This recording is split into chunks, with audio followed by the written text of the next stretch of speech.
प्रणत क्लेशनाशाय श्री गोविंदाय नमो नमः।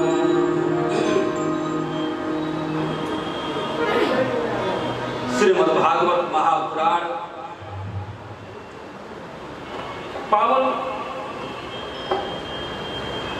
संहिता वैष्णव का महान रत्न श्री कृष्ण भगवान की महान लीला नर लीला संपूर्ण कला युक्त भगवान श्री कृष्ण भगवान की सर्वोमय लीला का वर्णन है। व्यास जी ने वेद का 17 भाग कर दिया लेकिन उनको आनंद नहीं हुआ,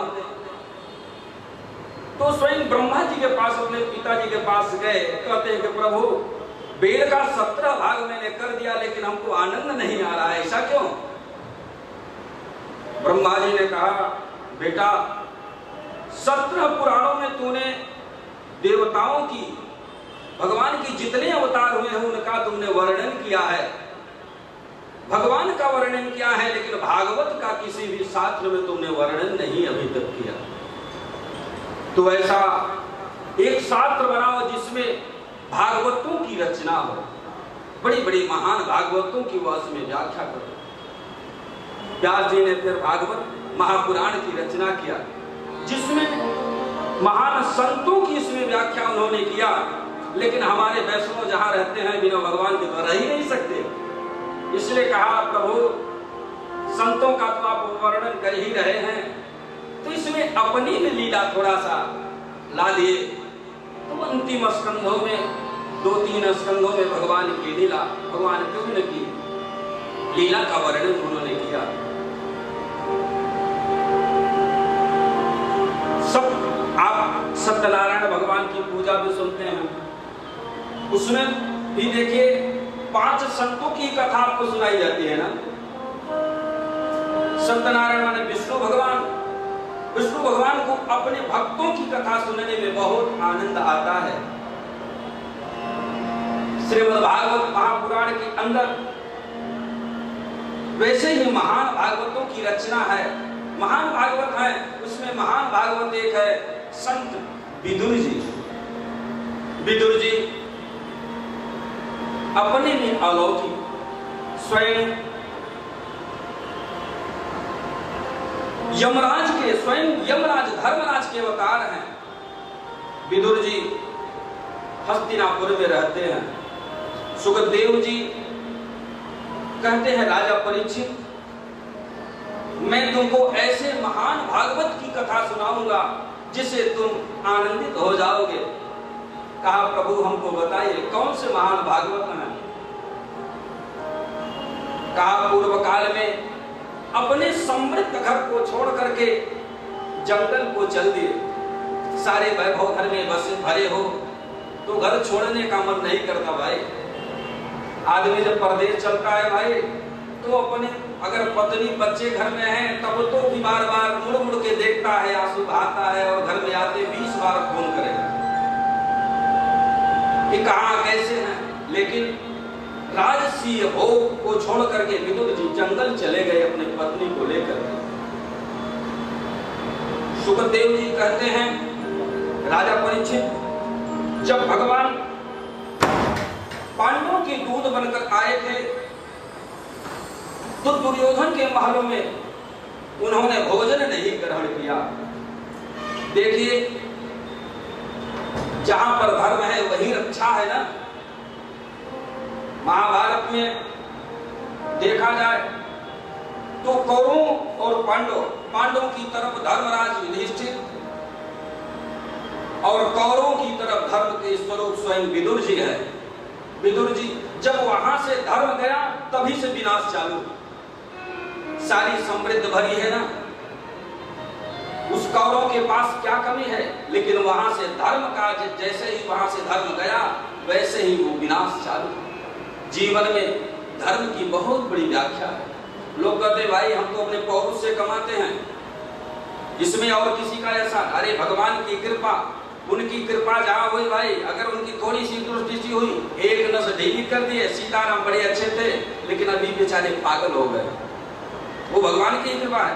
डॉक्टरों के पास जाओ तो यही कहेगा कि भाई आपकी नस थोड़ा खराब हो गई है, सर पागल। लेकिन ये क्यों एकाएक हुआ है, ये कैसे हुआ, ये भगवान की माया। इसलिए भगवान की कृपा हर व्यक्ति पर रहता है। विदुर जी, जहां धर्म का सम्मान नहीं होगा वहां से धर्म तुरंत पलायन कर जाएगा।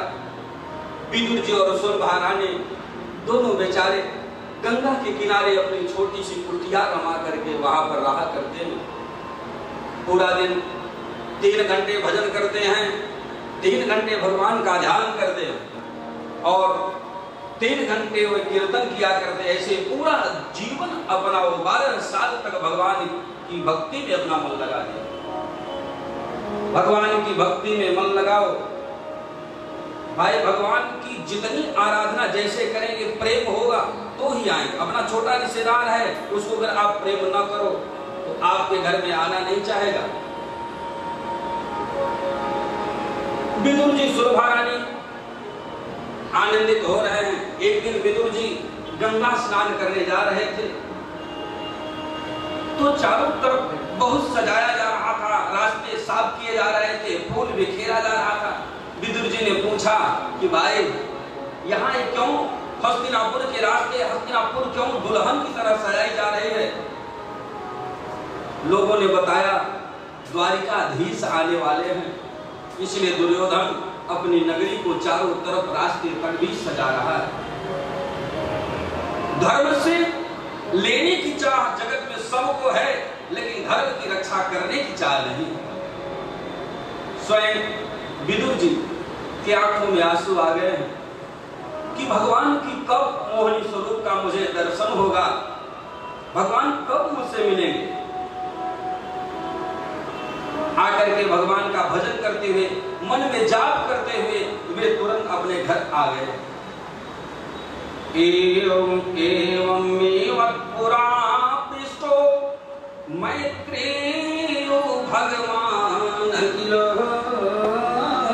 छत्रावनं प्रविष्टेन त्वद्वा स्वगृह समीधता यज्ञयंत्रं मंत्रकृद्धो भगवान अखिलेश्वरः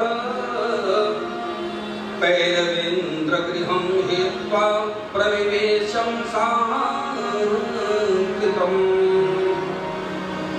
समृद्ध घर का छोड़ करके विदुर जी चले आए हैं, लेकिन उनके मन में अपने पूर्व सुख की कोई भी लालसा नहीं।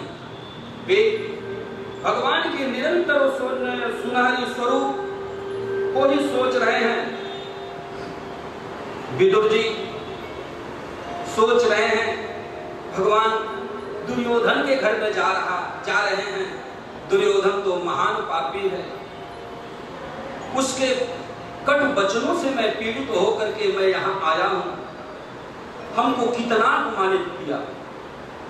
संतों का अपमान करोगे तो सर्वनाश होना तय। संत लोग भाई कहीं यहाँ तक देखा गया है कि कहीं भिक्षा मांगते भी या सीताराम करते हुए संत नजर आए, अरे तो लोग उनको अपमानित कर देते हैं। अरे भाई 1 रुपए 10 रुपए हो तो दे दो, अन्ना हो तो सीताराम करके चले जाओ। लोग तो यहाँ तक कहते अरे इतनी मोटी शरीर है, काम नहीं करते, चंदन लगा के आ गए भिक्षा मांगने। भगवान स्वयं सोच रहे हैं कि हमारा तो एक निमित्त है दुर्योधन के पास जाना, लेकिन अपने महान भागवत विदुर जी का दर्शन करने मुझे जाना है। 12 वर्ष तक अन्न जल को त्याग कर, अन्न को त्याग करके साग पत्ते खा रहे हैं। इतनी बड़ी त्याग जब तक नहीं होगी जीवन में, भगवान के आनंद के अनुभव तो नहीं हो पाएंगे। भगवान त्याग के फल देते हैं, त्याग से प्रसन्न होते हैं। विदुर जी आकर के घर में कहते हैं विदुरानी सुनो। सुरभा रानी निकली, बोली क्या है? कहें स्वयं द्वारिकाधीश आ रहे हैं हस्तिनापुर, तो कहें हम लोग दर्शन करने के लिए चलेंगे। द्वारिकाधीश का कल रथ यात्रा निकलेगा, रथ यात्रा का दर्शन हमको भी होगा। सुलभा रानी कहती है कि प्रभु हमको भी साथ में गंगा के किनारे ले चलिए, वहीं चल करके हम उनके उस मोहनी स्वरूप का दर्शन करेंगे। दोनों आनंदित हो रहे हैं। घर में सुलभा रानी पूछते हैं आपका कुछ परिचय है? विदुर जी कहते हैं मैं तो दासी पुत्र हूँ, दास हूँ, हमारी क्या वहां उनके पास परिचित है? कोई परिचय नहीं है, भगवान के पास कोई परिचित नहीं। लेकिन उम्र ज्यादा होने के कारण मुझे काका जी कहते हैं, ये मुझे याद है। और भगवान, मेरी निष्ठा है कि भगवान मुझे अवश्य दर्शन देने आएंगे, हमको अवश्य दर्शन होंगे। दोनों घर में बैठ करके मन में भजन गाने लगे, भगवान की मोहनी स्वरूप का याद करने लगे हैं। भगवान विदुर जी कहते हैं भाई हम तो केवल भाजी खाते हैं। विदुरानी कहते हैं कि उनको क्या हम लोग परोसेंगे, केवल भाजी हम लोग जंगल की पात तोड़ करके लाते हैं, वही खा लेते हैं, हमारे पास उनके लिए 56 भोग कहाँ? विदुर के घर में तो 56 भोग है, वे 56 भोग को खाने के लिए जाएंगे ना, हमारे यहाँ कहाँ आएंगे? विदुर जी कह रहे हैं हमारे मन में ऐसा बार बार आ रहा है कि अवश्य हमारे घर में वे आएंगे। रात्रि हुई, दोनों सो गए। रात भर वही स्वप्न में देखते रहे कि भगवान कल रथ में सवार होकर के इधर से ही जाएंगे, द्वारिकापुरी से होकर के इधर से ही हमारे हस्तिनापुर जाएंगे। हम लोग उनकी मोहनी स्वरूप देख करके अत्यंत हर्षित हो जाएंगे। कि रथारूढ़ो कक्षतः पाठी मिलिंद भूत देव पटिले स्तुति प्रादुर्भाव प्रतिपारमुपाशय दया सिंधु सकल जगतार सिंधु सदया दया जगन्नाथ स्वामी नया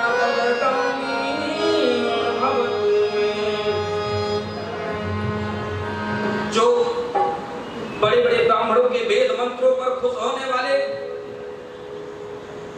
वेद की ऋचाओं पर आनंद करने वाले भगवान,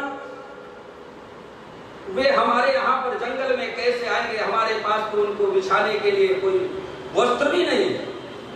दरभाषण पर हम लोग सोते हैं, साग खाते हैं। भगवान की अति कोमल स्वरूप, अति कोमल स्वभाव कैसे वहां पर निवास करे, हमारे पास में आएंगे? विदुर जी और सुलभा रानी दोनों घर में उठ के बैठे, स्नान ध्यान करने के बाद वही मोहनी स्वरूप का दर्शन करने लगे। भगवान उनको जैसे आंखों के सामने प्रकट होकर के कह रहे हो कि काकी हम तुम्हारे घर अवश्य आएंगे। दोनों हर्षित हो गए। सुबह हुआ, हस्तिनापुर की तरफ भयंकर भीड़ जा रही है, दोनों चल दिए हैं। विदुर जी और सुलभा रानी दोनों गंगा की तरफ जा रहे हैं। सारी भीड़ को देखते हुए विदुर जी सुलभा रानी कहते भाई हम लोग थोड़ा वृद्ध हैं, हम लोग थोड़ा दूर पे ही रह करके यही से उनका दर्शन कर लेंगे, हमारी औकात तो उनके सामने जाने की नहीं है ना, इसलिए दूर से ही दर्शन करेंगे। महारानी की जब कृपा होगी तो ही हमको दर्शन मिलेंगे। वे तुरंत मन में उनके राधा रानी का भजन कर रहे हैं कि हमारो धन राधा श्री राधा श्री राधा।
बोले श्री राधा रानी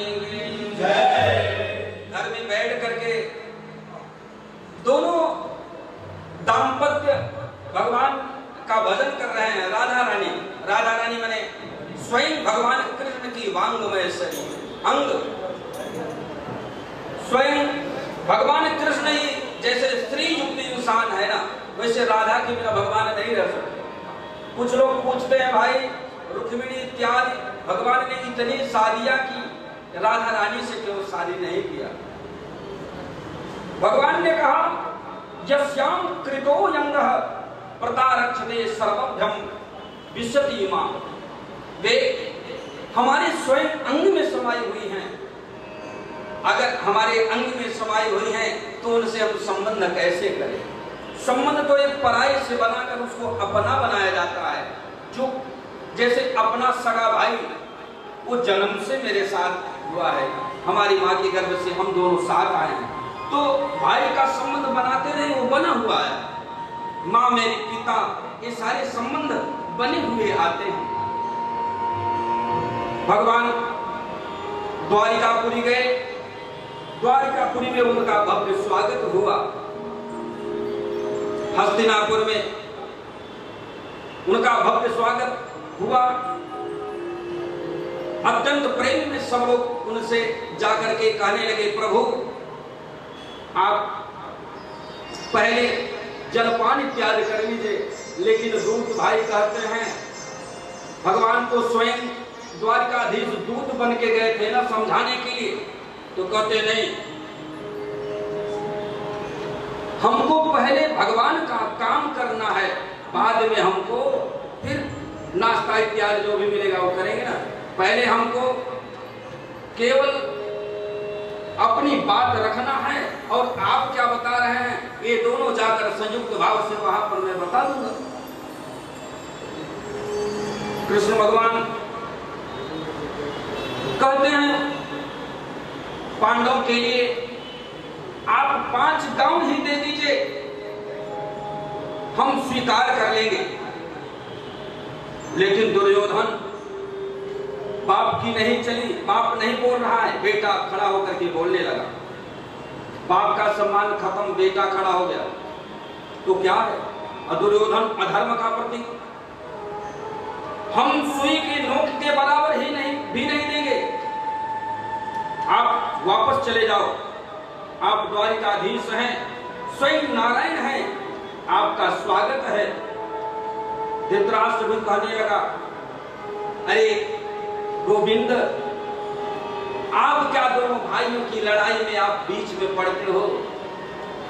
आप जाइए, 56 भोग तैयार है, भोग करिए। आप वहां पर मत जाइए, भाइयों के झगड़े में आप मत पड़िए। प्रभु आप भोग करिए पहले। भगवान कहते हैं जहां पर मेरी बात न मानी जाए, धर्म की बात जहां न मानी जाए, वहां से धर्म पलायन कर जाता है। विदुररूपी धर्म तो पहले से ही पलायन कर चुका है। रही सही सोचे धर्म तो गया, धर्म की कुछ निष्ठा है इन लोगों को, ये भी चेक कर लो, थोड़ा सा देख लो, तो धर्म की निष्ठा भी इन लोगों की गायब है।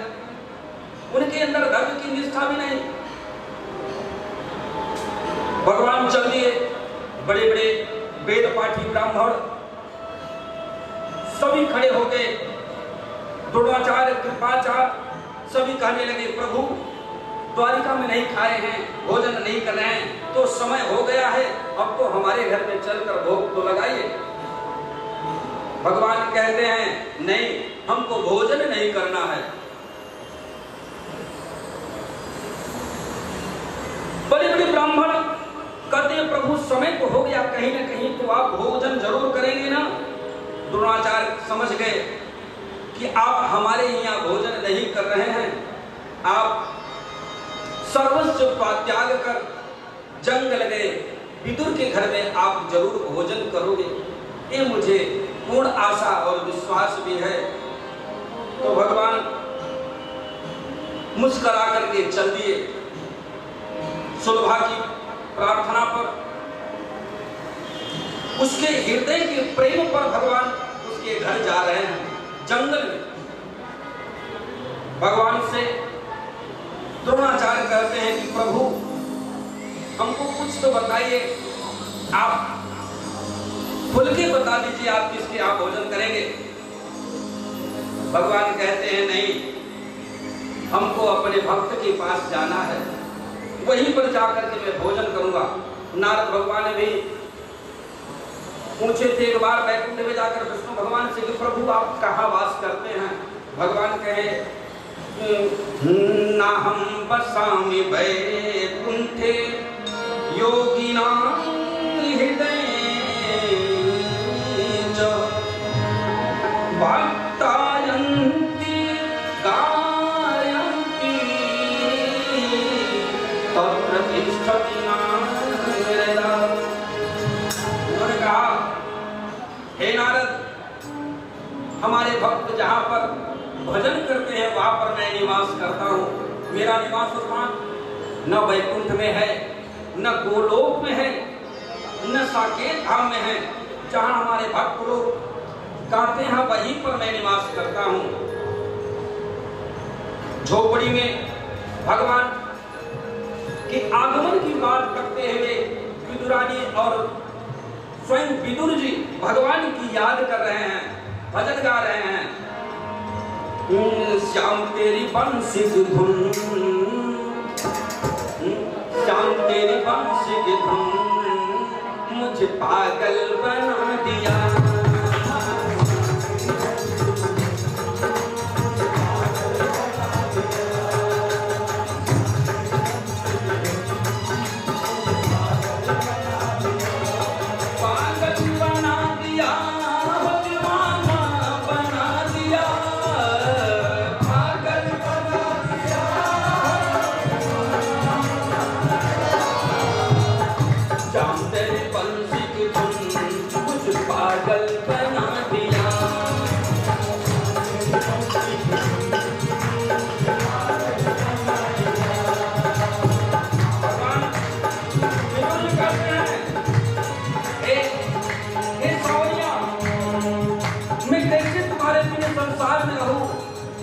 तेरी दुनिया में हम जी भी नहीं सकते।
घाटी, क्या रंग बिरंगी सुंदर चिड़िया, कैसे तू कलर करता है प्रभु, थोड़ा बता मुझे ना। ये चिड़ियों पर कहीं लाल, बीच में बुंदी हरी दिया, कहीं पीले पंख बनाकर उन्हें सुनहरा रंग दे दिया। कैसे चलते हैं, आवाज कैसे किया करते हैं, बड़ी बड़ी पर्वत, क्या झरने, पर्वत झरने नदियां, सागर की घाटी है।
और चलोगे, भगवान से विनती करो प्रभु, जहां अनन्य सुख, संसार का साधन धन, संसार के बंधन, सारी शरीर, पत्नी स्त्री बच्चे सब संसार, लेकिन असला धन भगवान का चरण। कर दो ही कृपा मोहन चरणों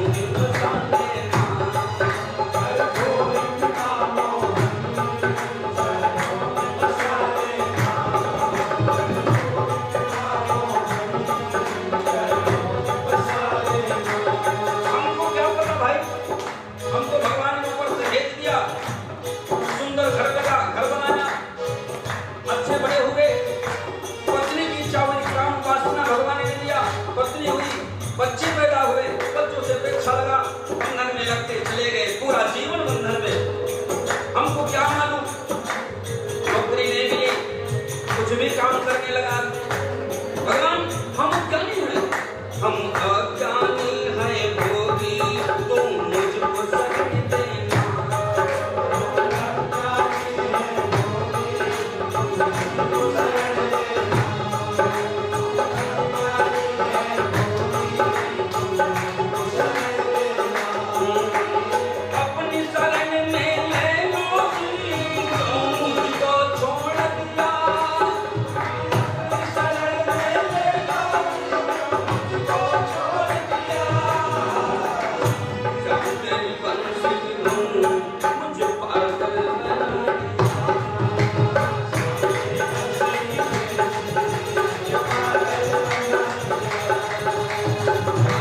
आ जाते हैं। स्वयं भगवान शिव के डमरू से सारे स्वर निकले थे। इसलिए हमारी राधा रानी भी भगवान की भक्ति में नाचती। और जब भगवान कृष्ण बंसी बजाते, जब बंसी न बजाएं तो गोपियां न जाने, जब बंसी चालू कर दे बजाना, राधा रानी भी मस्त हो जाए और आकर के भगवान के सामने आनंदित हो जाया करते। ये स्वर ऐसे बना। स्वयं मीराबाई देखिए, बीन बजा करके जगत को पागल बना दिया। स्वयं भगवान कृष्ण उनके सामने आकर नाचने लगे। और मीराबाई कितनी महान भक्तों में गिनती गई। भगवान का भजन झोपड़ी में बैठ करके दोनों आदमी कर रहे हैं। अब भगवान बाहर से खटखटाते हैं, अरे काकी का अंदर भजन खत्म हो तब तो बोले, अभी तो क्या सुनने में आएगा भाई। अगर आप दो आदमी बात कर रहे हो तेजी के साथ, बाजू में अगर कोई आदमी चिल्लाए, बेचारा बोले धीरे धीरे स्लो में, मोशन में, अरे भाई सुनो, आवाज नहीं आएगी। हम तो मस्त है ना अपने भाव में, कहाँ सुनाइएगा हमको, कुछ नहीं आएगा। अब भगवान कृष्ण वहीं पर 3 घंटे खड़े रहे। भगवान की भक्ति ऐसी हो, जब मन से भगवान का भजन हम करेंगे ना, मन से उनको याद करेंगे तो हमारे द्वार पर खड़े होकर इंतजार करते हैं। भगवान गीता में भी कहे हैं कि मायाद्यं प्रपन्नन्ते तस्मैव भजाम्यहं मम वर्तान्वरितन्ते मनुष्याणां सर्वः। भगवान कहते हैं, हे पार्थ, जो व्यक्ति हमको थोड़ा सा भजन करेगा, थोड़ा सा मुझे याद करेगा, मुझे उसको ज्यादा याद करता हूं। जितना वो मुझे याद करेगा उससे दुगना मुझको याद करते हैं। ऐसा कौन जगत में होगा भाई। हम आपसे थोड़ा प्रेम करेंगे, ये नहीं है कि आप मुझे दुगना करेंगे, उतना ही प्रेम करेंगे। देखिए, घनिष्ठ मित्र जो भी इंसान के बनते हैं जीवन में ना, उतना ही प्रेम वो मित्र करता है तो उतना प्रेम आगे वाला करेगा। लेकिन भगवान कहते हैं कि मायाद्यं प्रपन्नन्ते तस्मैव भजाम्यहं मम वर्तान्वरितन्ते मनुष्याणां सर्वः। हे पार्थ, जो व्यक्ति मुझे थोड़ा सा अगर प्रेम करना चालू करता है तो उससे मैं और ज्यादा करता हूं। जितना मुझे याद करेगा उससे दूना मैं उसको याद करता हूं। अब घर में बैठ के वहां पर विदुर जी सुलभा रानी भजन कर रहे हैं, अब भगवान सुन रहे हैं, भगवान खड़े हैं। जब उनकी भजन खत्म हुई तब अब भगवान फिर से बोले, काकी। सुलभा के कानों में आवाज गई, अरे जो मैं स्वप्न में सुना था आवाज, वही आवाज मुझे लग रही है। लगता है द्वारिकाधीश खड़े हैं क्या। दोनों दौड़ पड़े। जब अति थोड़ा प्रेम हो, जागृत हो ना, तो मेल मिलाप और हाल चाल में ही देरी हो जाती है। पानी दाना पूछने की तो बात ही छोड़िए। अब दोनों बेचैन हो गए, अरे भगवान आए हैं, क्या दूं क्या दूं, घर में तो कुछ है नहीं। दोनों मस्त हैं, भगवान का मोहनी स्वरूप देख करके निहाल हो रहे हैं। क्या ऐसे द्वारिकाधीश, जगत के मालिक, कोटि सूर्य समप्रभा, जिनके कोटि सूर्य चंद्रमा जिनको चेहरे को प्रकाशित कर रहे हैं, ऐसा तेजवान स्वयं नारायण दरवाजे आ जाए तो क्या बात है भाई, आनंद का पारावार नहीं रहेगा। स्वयं सुलभा रानी हाथ जोड़ करके बार बार करे, अरे द्वारिकाधीश द्वारिकाधीश द्वारिकाधीश। आंखों से आंसू, प्रेम आंसू बहने लगे। अरे कैसे करूं। भगवान सोचे भाई ये दोनों आनंदित हो रहे हैं, हम ही डरभासन उधर से उठा लेते हैं। और उसका आसन पूजा के लिए बेचारे रखे थे, उनके पास कोई बिस्तर तो नहीं था। वही डरभासन बिछा करके भगवान बैठ गए और दौड़ के गई पानी लाने के लिए भगवान का चरण पखारूं। भगवान की चरण पखारे दोनों दाम्पत्य मिलकर के, भाई पति पत्नी रहे, तो धर्म का काम साथ में आनंद आता है। कोई भी धर्म का कार्य, धार्मिक उत्सव हो तो छोटा मंदिर में कहीं चले जाइए, अगर आपकी धर्म पत्नी साथ में है तो भगवान की विनती करने में और ज्यादा मन लगता है। ऐसा शास्त्रों में भी लिखा गया है कि अगर धर्म के बंधन सपत्नी है, पत्नी है, तो भगवान भी उसके ऊपर खुश होते हैं। अगर धर्म की संभावना आपने बनाया, इसीलिए तो धर्म पत्नी कहा जाता है ना कि धर्मम कार्यम प्रविश्य सर्वं प्रदाहस्तो यात्याहं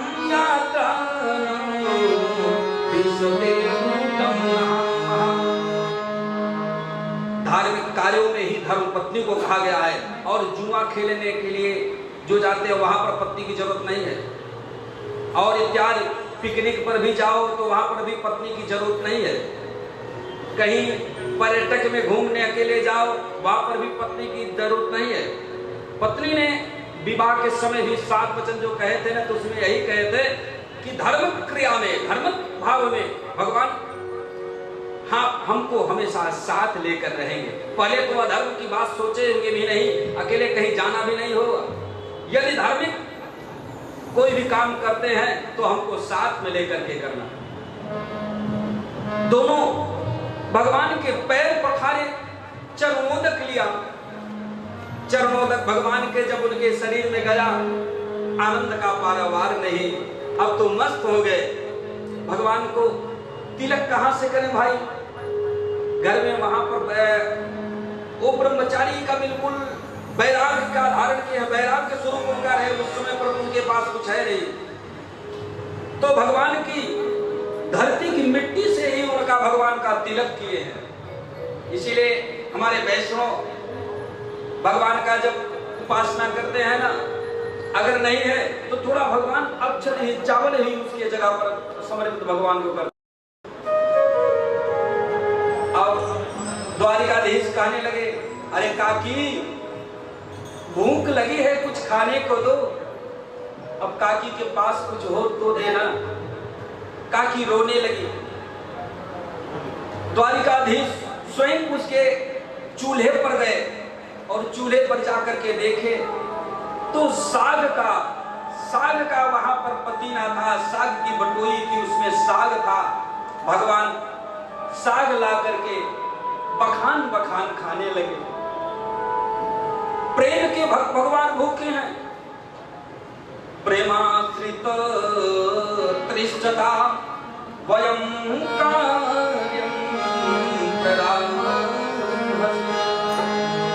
मैं स्वयं प्रेम के आश्रित हूं। बार बार बखान के साग भगवान खा रहे हैं। अब बताइए, हमारे संत लोग भी करते हैं भाई। भगवान को लगता है भूख ज्यादा लगी, इसलिए साग भी अच्छा लगा। बासी भी भोजन हो, भूख खूब लगी हो तो आदमी खा सकता है, खा लेगा। लेकिन यहाँ पर कहा गया है कि अनपेक्ष शुचिदर्श उदासीनो गतव्यथः सर्वारंभ परित्यागी भक्तस्य मे प्रियः।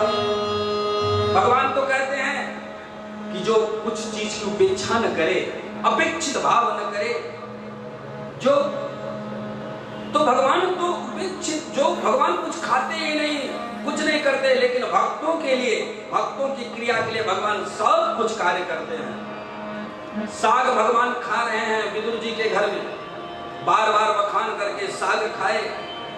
दोनों दाम्पत्य भगवान की प्रार्थना किए, आनंदित हो गए। भगवान ने कहा कि अविचल भगति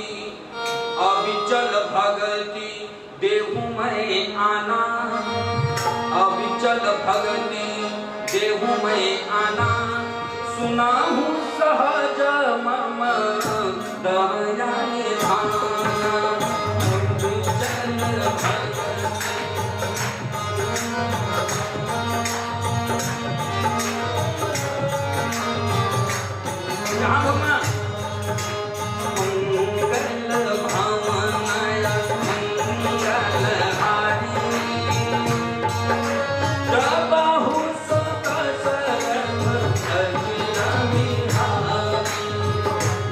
Thank you.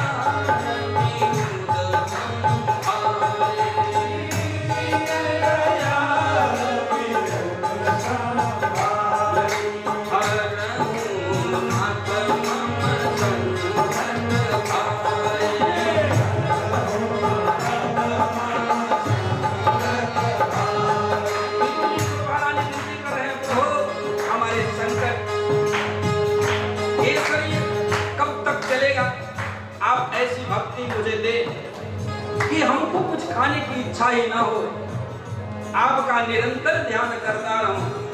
क्या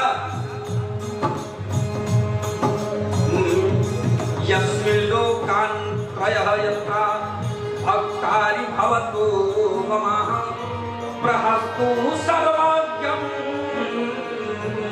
ज्ञानयोगी विसर्जितम्। हे भगवान, ज्ञान की भाव मुझे मत दो, हमको संसारिक वैभव मत दो, हमको अविचल भक्ति दो।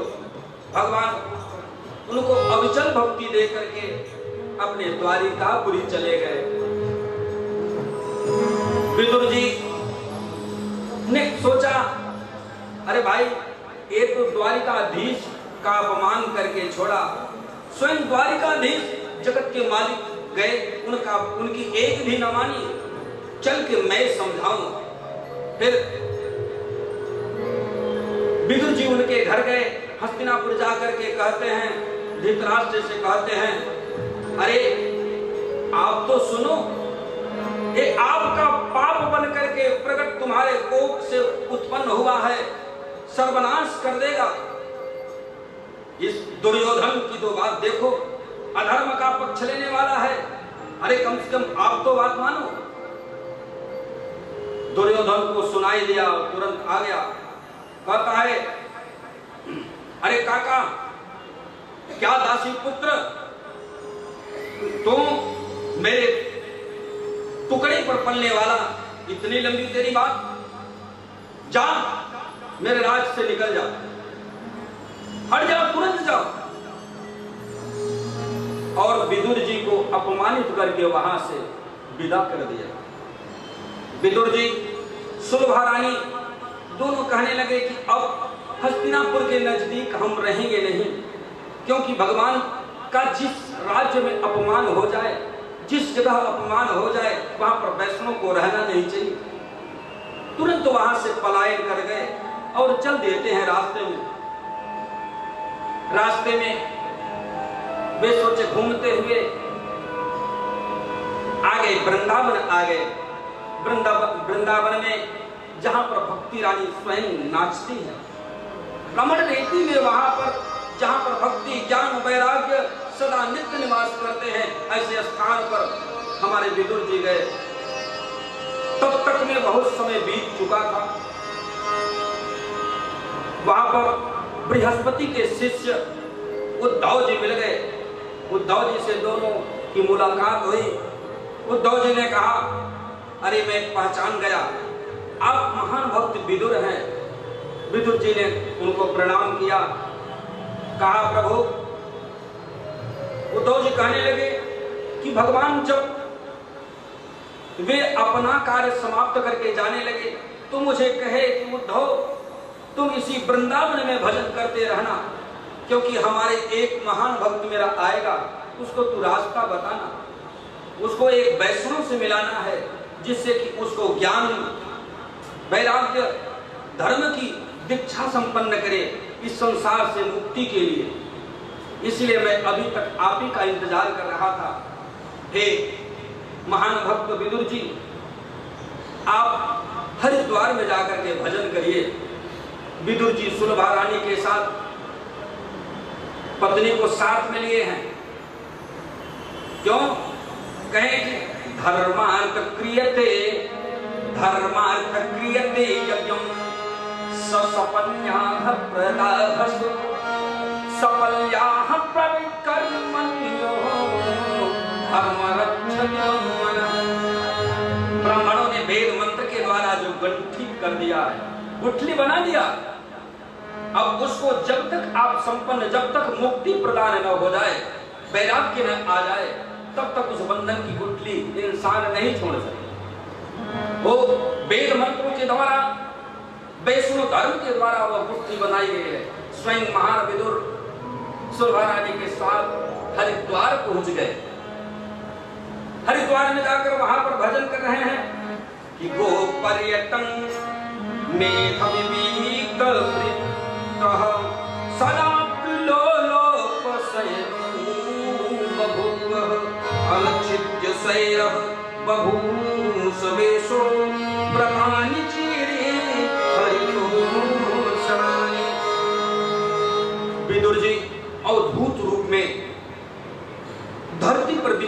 होने लगे। एक तो था ये विदुर के राज्य में, मैं धृतराष्ट्र के राज्य में रहा, उसका अन्न खाया, उसके अन्न से शरीर पोषित हो गई। भाई आप उसके यहाँ अन्न खाए हैं, कितना भी अधर्मित हो उसका विनाश देख करके मन कुछ द्रवित होगा, ये भी एक कारण है।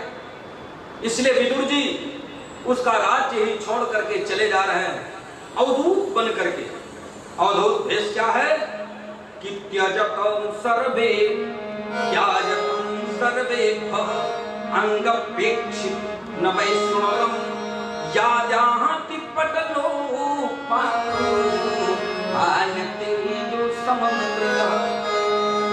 अवधूत भेष आपके पगरखा भी नहीं रहेगा। पैरों में पहनने वाले को हमारे वैष्णव धर्म में पगरखा कहा जाता है। पगरखा भी नहीं, शरीर में कोई भी वस्त्र भी नहीं, ऐसे जो भी छाल इत्यादि मिल गया वही पहन लिए।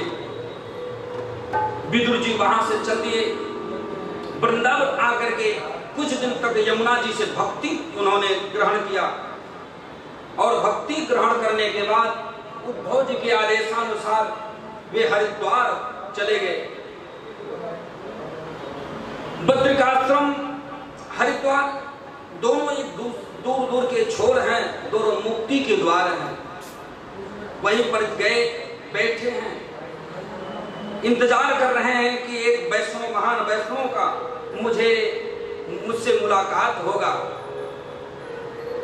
वहां पर देखे मैत्रेय जी से इनका मुलाकात हुआ। मैत्रेय जी विदुर जी को देखते ही उनके आंखों से आंसू आ गए। कहने लगे आत्मानं च पुरुषश्रेष्ठ, आत्मानं च पुरुषश्रेष्ठ कृष्णेन मनसे चितं ध्यायन् गति भगवती रूढ़ो परम प्रेमाय प्रियः। परम उद्धव जी ने मैत्रेय जी से इनका परिचित कराया। कहा यही वैष्णव, महान वैष्णव यही हैं। देखिए मैत्रेय जी से विदुर जी मिलते हैं, आंखों में आंसू विदुर जी के आ गए। जगत का मित्र क्या कि ना हम अपेक्षितः भावः ना हम च कृपानिधो अंगो अंगो ना हम भावः ना हम बसं प्रियावसि। कोई भी जिसके अंदर में प्राप्त करने की लालच न हो, ऐसा शरीर बन चुका अवधूत जब भेष हो गया, भाई हमको वस्त्र नहीं चाहिए, भोजन नहीं करना है तो किसी से पैसा नहीं मांगना, जंगल की पत्ते खा लेना है, अगर पानी मिल गया तो पानी पी लेना है, ऐसे ही रहना है। उद्धव जी मैत्रेय जी से मिले। मैत्रेय जी कहते हैं अरे आप तो महान भक्त हैं, मैं आपको देखते ही पहचान गया। कहें क्या पहचाने? अरे कहें आप स्वयं धर्मराज हैं। अरे कहें मैं तो दासी पुत्र हूं। विदुर जी कहे भैया अरे मैत्रेय जी इतने बड़े मुनि आप हैं, मैं तो एक छोटा दासी का पुत्र हूं, जो घर में झाड़ू पोछा करती है वही दासी का पुत्र। हमको इतना बड़ा सम्मान आप क्यों दे रहे हैं? मैत्रेय जी कहते हैं अरे आप स्वयं यमराज के अवतार हैं। उन्होंने कहा कौन से यमराज? अरे कहे धर्म के अवतार और कौन?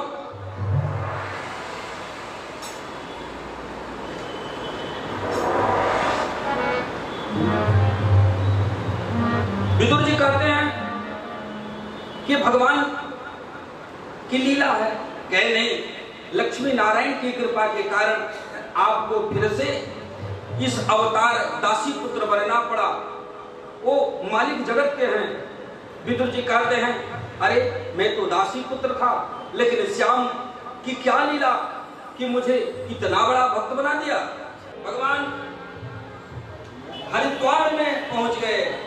विदुर जी हरिद्वार भगवान का द्वार, जहां से मुक्ति द्वार जिसको बोलते हैं।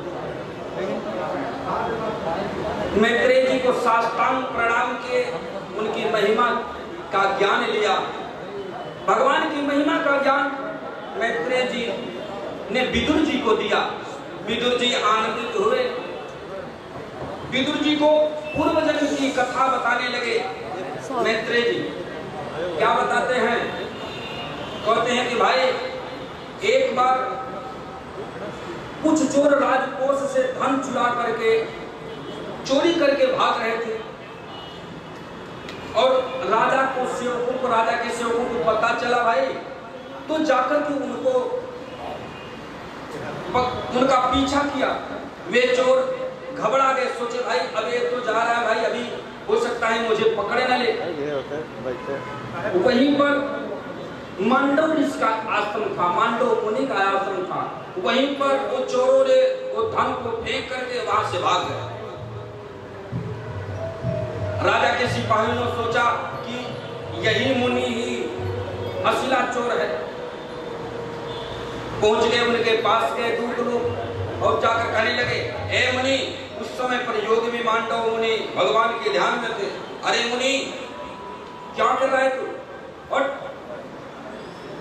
हम मुनि बेचारे सोच रहे हैं कि भैया ऐसा भगवान की कृपा, हो सकता है भगवान का कोई दूत हो। वैष्णव को तो जगत के कण कण में ईश्वर अंश जीव अविनाशी चेतन अमल सहज सुख राशि, वैसे भी यह शरीर भगवान का अंश ही है। वैष्णव सबके शरीर में भगवान को ही देखता है। कभी कभी लोग कहते हैं भैया एक बुजदिल है, कोई गाली भी देता है, गाली भी देता है, तब भी चला जाता है। या कोई कहेंगे पागल है, कोई कहेंगे बड़ा बहुत एक ईड़ा है, वो पागल बनकर पेड़ा खा रहा।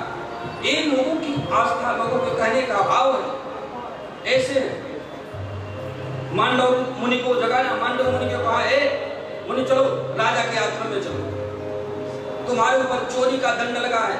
मुनि कहने लगे, भैया अच्छा खासा मैं भजन कर रहा था, कहां से चोरी का मुझे मेरे ऊपर कहां से दंड आ गया, अब क्या करूं मैं? ये तो चोरी का दंड कैसे मिला? सुबह हुआ, मांडव मुनि को ले जाकर के जेल खाने में डाल दिया। मांडव मुनि कहे बड़ा बढ़िया होगा, भगवान की जन्म स्थान को भी मैं देख लिया। भगवान कृष्ण का जन्म तो जेल खाने में हुआ था ना। का बड़ा अच्छा हुआ, भगवान हमने जन्म स्थान को मुझे दिला दिए, दिखा दिए। भक्त ऐसे हैं, दुख में भी सुख, पूरा धन चला गया, बड़ा बढ़िया हुआ, भगवान रक्षा के लिए छोड़ दिया, अच्छा किया, अब मुझे रक्षा नहीं करना पड़ेगा, हम निश्चिंत होकर के हरि भजन हम करेंगे। मांडव मुनि को फिर सुबह जाकर के जगाए, ऐ मुनि उठो। राजा ने उनको कहा कि मृत्यु दंड दे दिया जाए मांडव मुनि को। एक चोर जो पकड़ा गया है, चोरी की सजा केवल एक मृत्यु दंड। दौड़ के गए सब, मुनि को जेल खाने से बाहर निकाले, बढ़िया सुंदर पियर साबुन इत्यादि बढ़िया से लगाकर रगड़ रगड़ के जन्म भर के बेचारे संत लोग थे, वो कहाँ से साबुन पाएंगे? वो तो अपना मिट्टी शरीर में लगा करके अपना स्नान कर दे, लगा करके पूरा काई छुट गई। उसमें भी मांडव मुनि सोचने लगे, चलिए प्रभु की कृपा, आज जन्म भर की पूरे शरीर का मैल साबुन से छुड़ा रहे हैं भगवान के। उनको स्नान कराया गया, स्नान और सुंदर अच्छे अच्छे व्यंजन। भगवान आज आपकी कृपा, 56 भोग मिल रहे हैं, ये भी आपकी कृपा। भोजन जब कर लिए और सुंदर चमचमाते हुए वस्त्र उनको धारण कराया। अरे भगवान आज आपकी कृपा कि हमको चमचमाते हुए वस्त्र भी मिल रहे हैं। और कहे चलो भोजन कर लिया, वस्त्र चलो। मैंने कहा राजा दरबार में चलो। राजा दरबार में गए, युवक भैया इनको रोड पर ले जाओ और सूली पर चढ़ा दो। रोड के किनारे ले गए, एक सूली तैयार की गई। मुनि जी को कहा कि आपको इसी सूली पर बैठना है। मुनि कहे हरि इच्छा। भगवान की वहां अभी तक भोजन में किया, आनंदित हुआ। वो भी तो प्रभु की कृपा है ना, वो भी चल करके सूली का भी आनंद लिया जाए, कैसा होगा। योग में ऐसे बैठ गए। राजा के जो दूत थे, वो दूत लोग मांडव मुनि को ऐसे उठाए, योग में थे, उनको ले जाकर के उसी सूली पर बैठा दिए। वो तो अपना बैठे हैं, हरि ओम।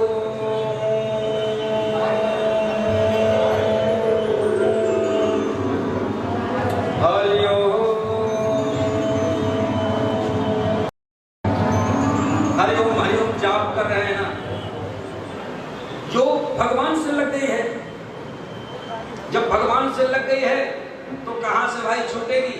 भगवान का तो बहुत बड़ी लगन है, इसलिए भगवान की लग गई तो कैसे छूटे?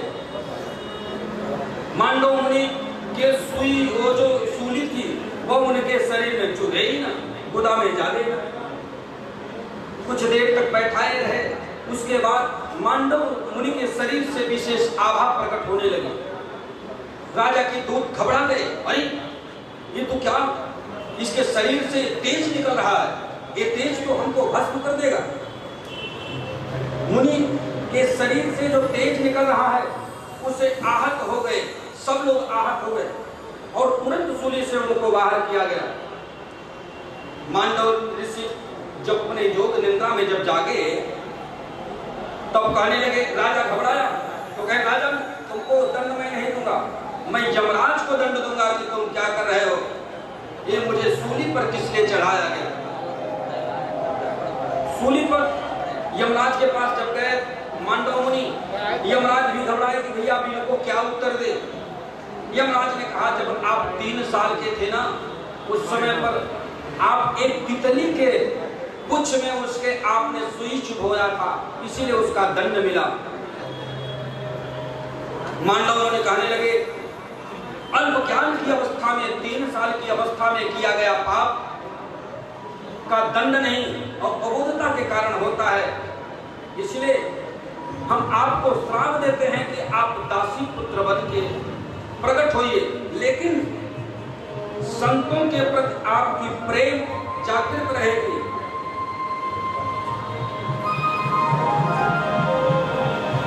संतों के प्रति आपकी प्रेम जागृत रहेगी। भाई संतों के प्रति जहां प्रेम अगर जागृत है तब तो क्या कहना है, संतों से सब कुछ मिल जाता है। हमारे वृंदावन के संत गाते हैं, संतन के संग लांग रे, संतन के संग लांग रे, तेरी अच्छी बनी।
जीवन में हर काम कर रहा है, कोई भी सर्विस कर रहा है, कहीं नौकरी कर रहा है, कोई खेती कर रहा है, कुछ भी कर रहा है, थोड़ा संतों की सेवा कर लेने से पाप आधा तो कट ही जाता है। भाई इतना बढ़िया अवसर मिलता है कि संतन संग करी पुण्य कमाई, संतन संग करी पुण्य कमाई, संतन संग करी पुण्य कमाई। क्या है?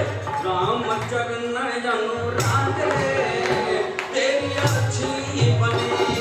रामचरण अनुराग रे, तेरी अच्छी बनेगी। संतन के संग लाग रे, तेरी अच्छी बनेगी। संतन के संग लाग रे, तेरी अच्छी बनेगी। हमारे एक संत वृंदावन के कह रहे थे, भाई हम भी सुनी हुई बात बता रहे हैं। वो कहते थे, भगवान का भजन मुख से अगर नाम लेंगे तो आपका मुख पावन, आंखों से भगवान का दर्शन करेंगे तो आंख पावन, पैर से चल के आप भगवान के द्वार मंदिर तक जाएंगे तो पैर पावन, हाथ से हथौड़ी बजा करके आप भगवान की भक्ति, भाई हाथ किस काम में आएगा?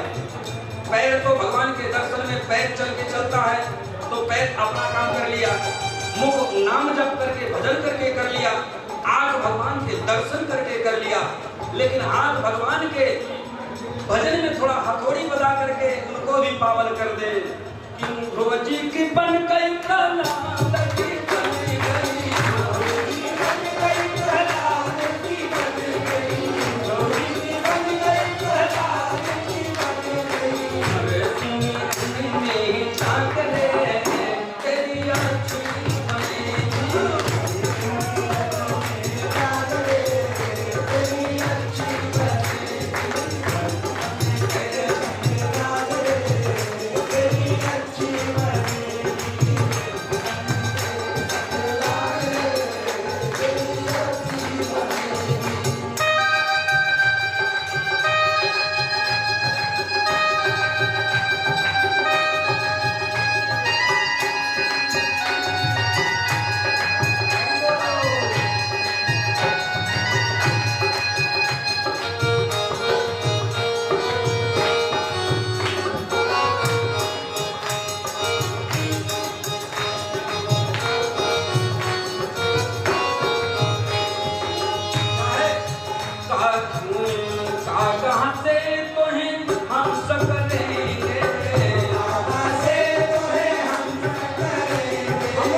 जीव अविनाशी अचेतन अमर सहज सुख राशि। हम भगवान के अंशी हैं, हम भगवान के ही स्वरूप हैं, लेकिन अपने अस्तित्व को भूल गए, अपने स्वरूप को भूल गए हैं। इसलिए हम संतों की शरण में जब जाते हैं तो हमको अशिला पल याद दिलाते हैं। अरे तू कागा नहीं, तू वो शक्ति हो जो संसार की सर्वोच्च शक्ति को प्राप्त कर सकते हो, भगवान के चरणों में सानिध्यता प्राप्त कर सकते हो। इसलिए हम कागा नहीं, संतों के पास जाओ, हम असली संत हैं, मानसरोवर के मूर्ति खाने वाले, हम वही हो जाएंगे फिर से। कागा हंसी तो ही हंस करेंगे,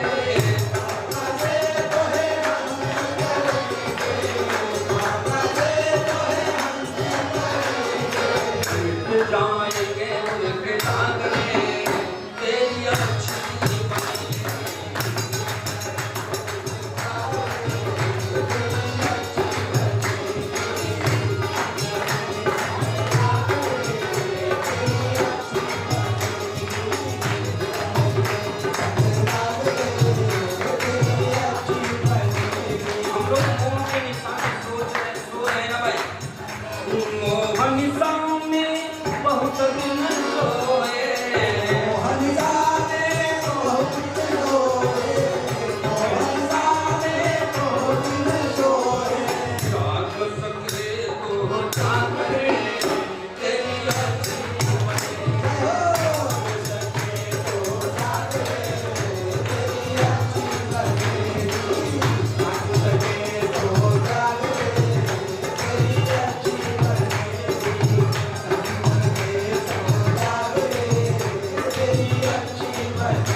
कृपा चल रही है, पूरी जगत में उनकी शक्ति घूम रही है भाई।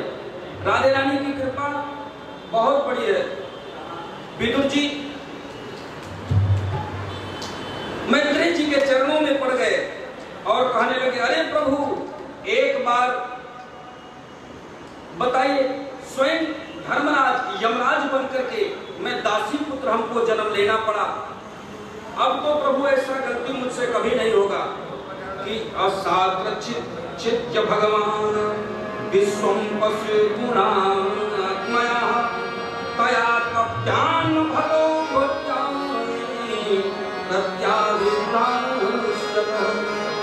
भगवान अपनी माया का संसार में रचना किए हैं। इसी माया के बल सबको फंसा करके, एक दूसरे पर फंसा करके पालन पोषण संघात इत्यादि लीलाओं का वर्णन करते हैं। भगवान पहले लोग सोचते हैं भैया हम तो कुछ नहीं बने, हमारा लड़का बन जाए। लड़का भी बन गया भैया, अब लड़का भी बन गया, नाती हो गया तो नाती भी थोड़ा सा पढ़ा लिखा हो जाए। हे भगवान, नतियों की अगर सर्विस मिल जाए उसके बाद फिर हम यहाँ से वैराग्य ले लेता, भगवान की शरण में चला जाता। उनके प्रति जब कृपा हो जाती, आसक्ति शाश्वतो भाव यज्ञी प्रति शाश्वतो दृढ़तो पतिं यथा तो दृढ़तो यज्ञः सर्वमय कल्पितम्। सभी शाश्वत भाव को जगाने के लिए, अपने मन में भगवान के प्रति भक्ति जागृत करने के लिए हरि का याद करना। माँ कैसे देखो करती है, पति के लिए भोजन बनाती है, बेटे के लिए भोजन बनाती है। अगर बेटा छोटा है, घर है, पति सासू को खाना बना रही है, लड़का इधर रोटी भी देख रही, जले ना, घर में बेटा कहीं फुट से आवाज आ जाए, माँ तुरंत सचे क्या हुआ, दौड़ के देखती है बेटा को क्या हुआ। माँ संसार में अपना शरीर रखो, संसारिक क्रिया कर्म करो, पालन पोषण इत्यादि सब करो, लेकिन मन में भगवान के प्रति प्रेम जागृत रखना चाहिए। ऐसा हमारे शास्त्रों में लिखा गया है। जब माताएं हमारी भक्ति के प्रति जागृत होगी, मातरो यदि समर्थ मान विज्ञान संस्कृतः सद्गुणः सदस्ता महस्तमति धर्मिकाः। माताएं जब हमारे सद्विचार करती हैं, सद उपदेश करती हैं, भगवान का भजन करती हैं, परिवार अपने निष्ठा से पति और पुत्र का पालन करते हैं, उनके घर में ध्रुव जैसे महान संत, प्रहलाद जैसे महान संत, बड़े बड़े संत, अच्छे अच्छे लोग, पढ़े लिखे ऑफिसर जैसे बच्चे जन्म देंगी माँ। विदुर जी कहते हैं प्रभु आपकी लीला बड़ी बहुत बड़ी है। हे मैत्रेय जी हमको थोड़ा और बताइए, आप तो सर्वज्ञ हैं, संसार की सब बारे में जानते हैं। आप भगवान के और अवतारों की कथा मुझे बताइए, भगवान का उदय कैसे हुआ इत्यादि, भगवान के कितने अवतार हुए, सभी का वर्णन मुझे बताइए।